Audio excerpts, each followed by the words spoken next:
Corona positive होने के बावजूद अपने जिले में स्थिति संभालने के लिए लगातार काम करते रहे।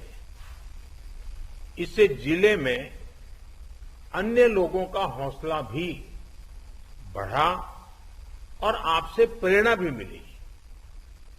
बहुत से ऐसे हैं जो कई कई दिनों तक घर नहीं जा पाए, अपने घर वालों से नहीं मिल पाए।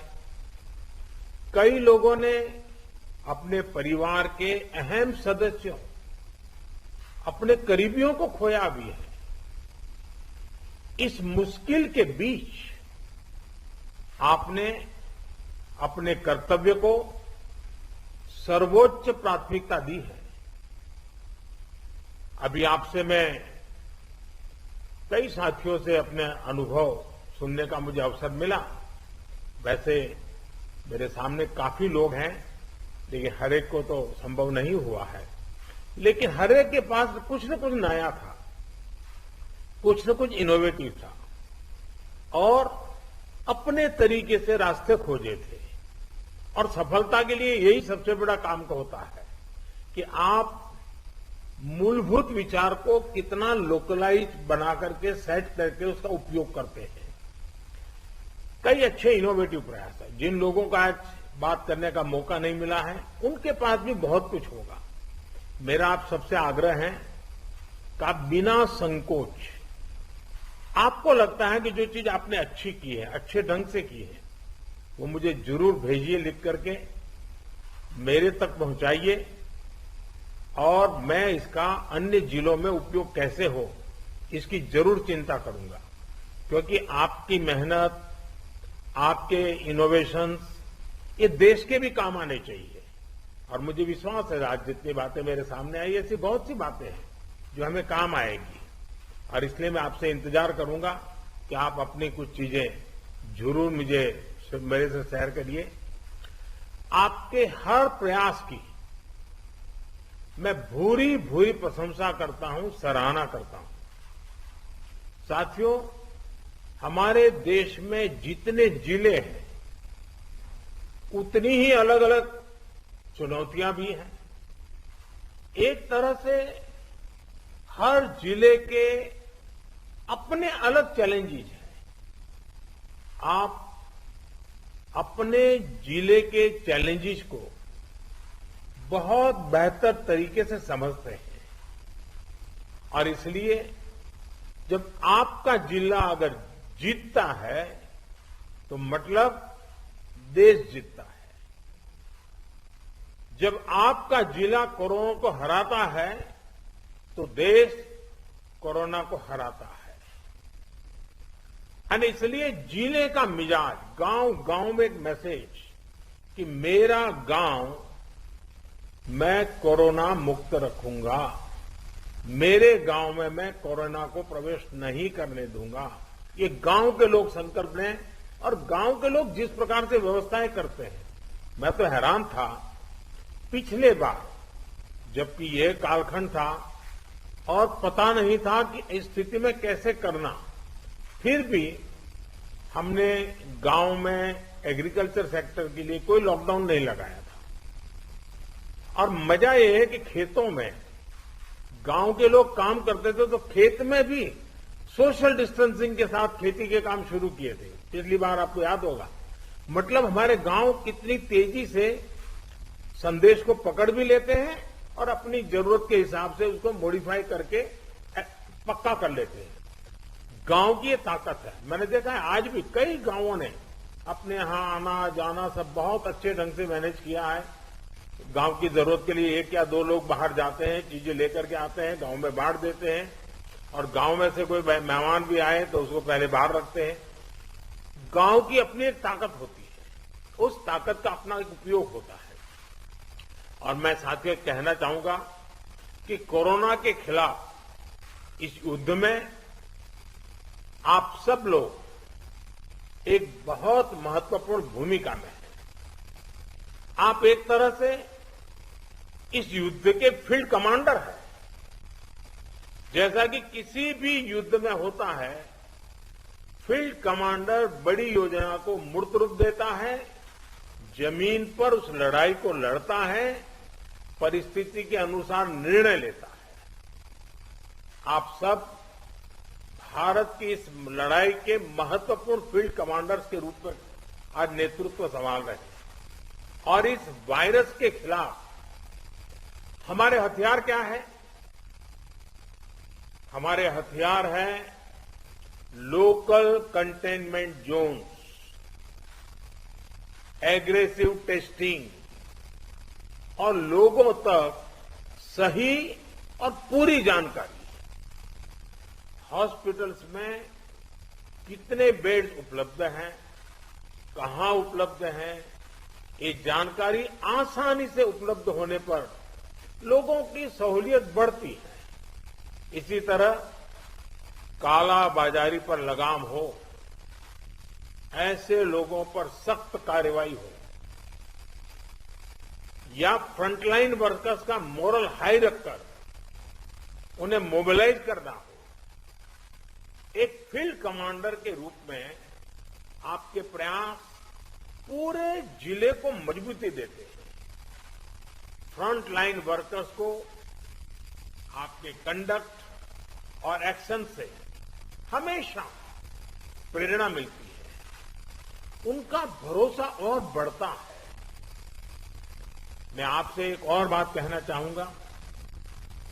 अब इसलिए अगर आपको कहीं लगता है कि सरकार द्वारा बनाई पॉलिसी में जिला स्तर पर किसी इनोवेशन की जरूरत है, उस इनोवेशन में से पॉलिसी को ताकत मिलेगी, तो मेरा आपको खुली छूट है, आप जरूर कीजिए।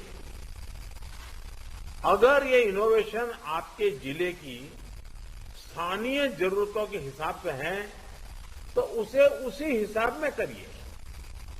अगर आपको लगता है कि आपने जो इनोवेशन किया है वो पूरे प्रदेश के लिए या पूरे देश के लिए बेनिफिशियल है, तो उसे सरकार तक भी पहुंचाइए।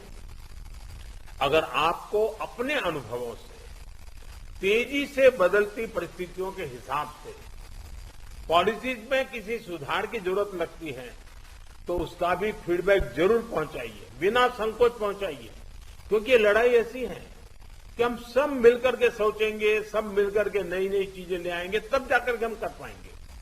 साथियों, आपके जिले की सफलता बाकी जिलों के लिए एक उदाहरण बन सकती है, उनकी भी मदद कर सकती है।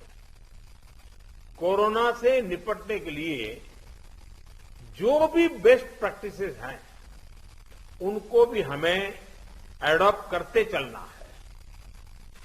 आपके बहुत से साथी ऐसे जिलों में होंगे जहां कोरोना संक्रमण पीक पर पहुंचने के बाद अब कम हो रहा है। उनके अनुभवों से सीखकर आप अपने जिलों में अपनी रणनीति को और मजबूत करते रहेंगे तो कोरोना के खिलाफ लड़ाई और आसान होगी।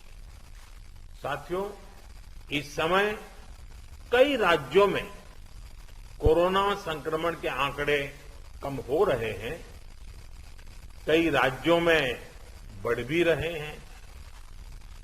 कम होते आंकड़ों के बीच हमें ज्यादा सतर्क रहने की जरूरत है।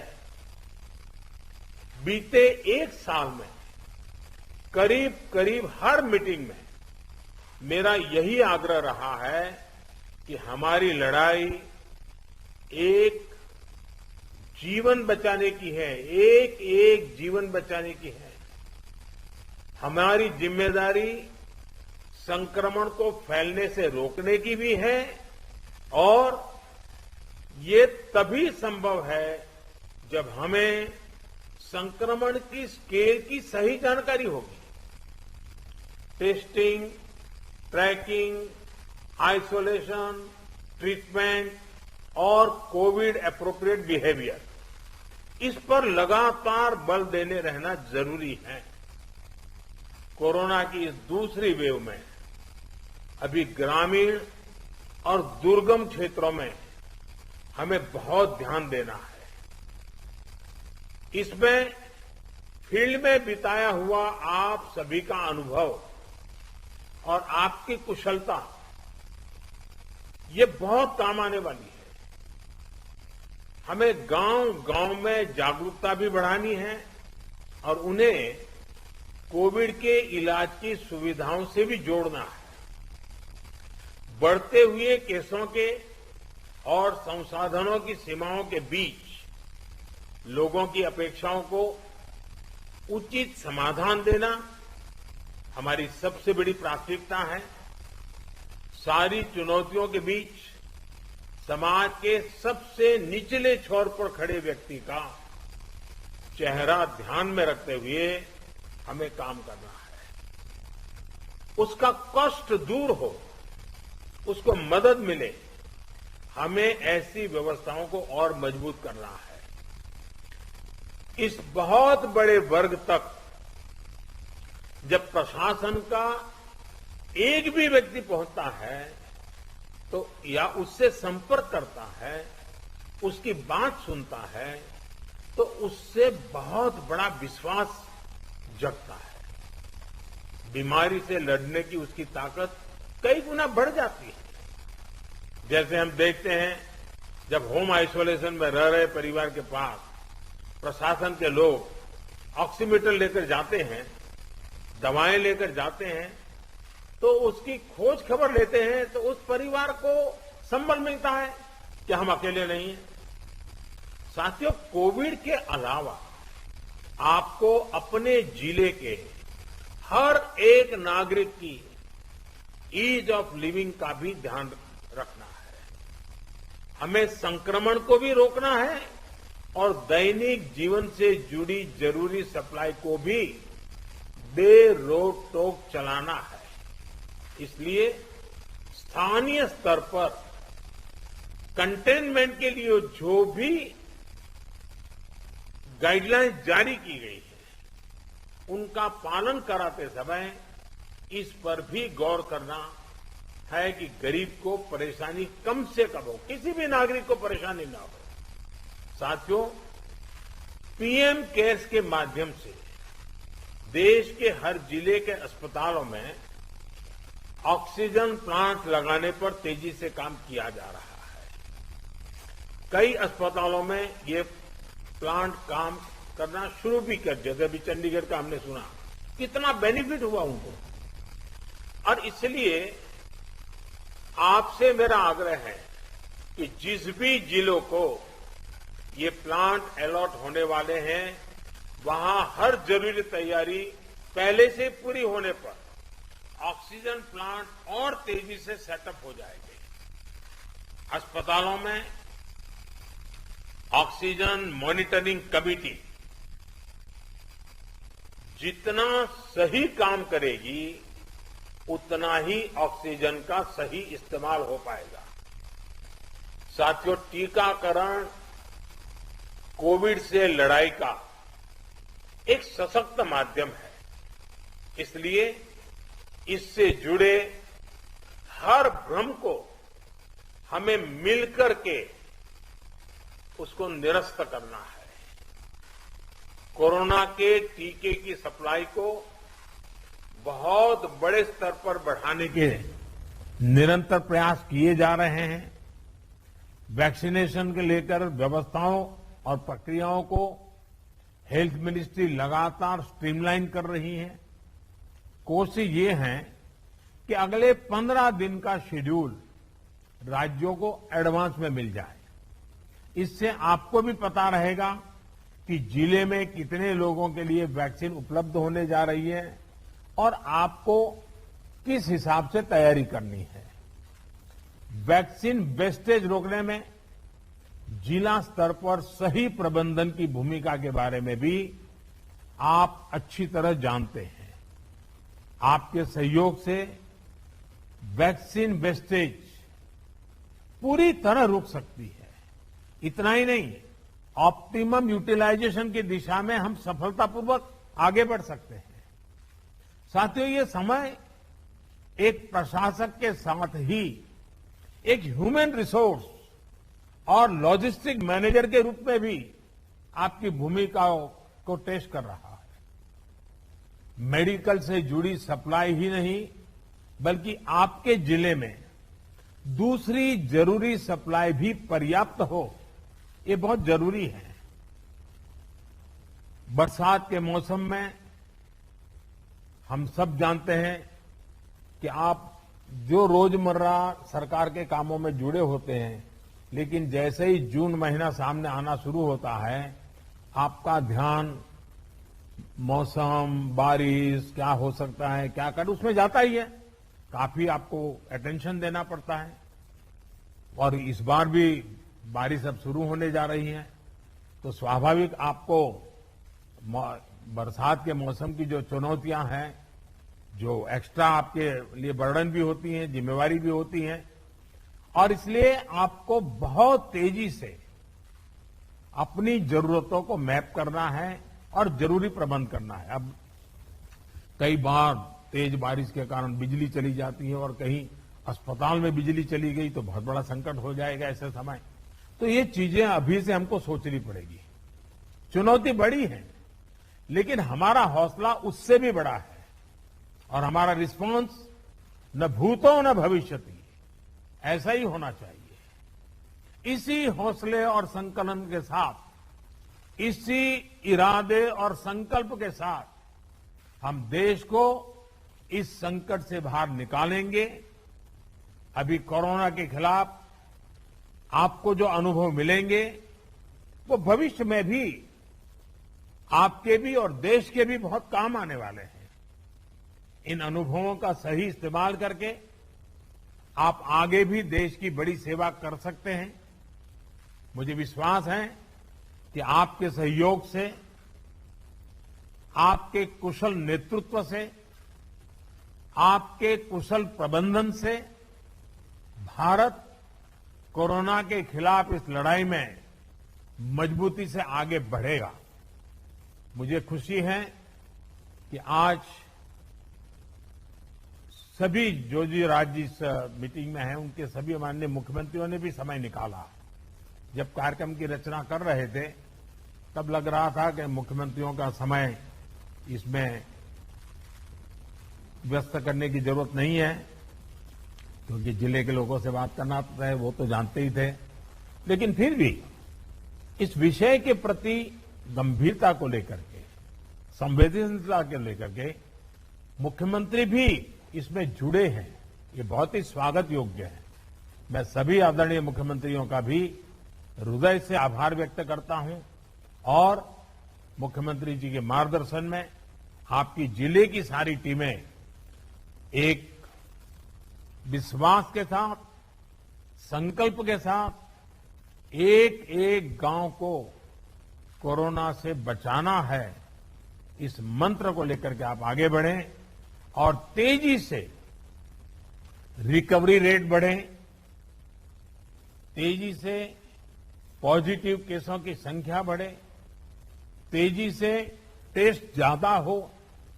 इन सभी बातों पर बल देते हुए हम सफलता की दिशा में एक भी प्रयास न छोड़े, एक भी प्रयोग न छोड़े। मुझे विश्वास है कि जो आपसे सुना है उसमें एक आत्मविश्वास भी है, अनुभव भी है, नए नए तौर तरीके भी हैं। ये सारी चीजें अपने आप में बहुत बड़ा विश्वास पैदा करती है। मैं फिर एक बार आप सबका बहुत बहुत धन्यवाद करता हूं और बहुत बड़ा काम है, फील्ड में रहना है। आपके स्वास्थ्य का भी जरूर ख्याल रखिए, अपने परिवारजनों के स्वास्थ्य का भी ख्याल रखिए और आप जिस क्षेत्र को संभाल रहे हैं वहां के एक एक नागरिक के स्वास्थ्य को बनाए रखने में आपका नेतृत्व काम आए, इसी अपेक्षा के साथ बहुत बहुत धन्यवाद, बहुत बहुत शुभकामनाएं।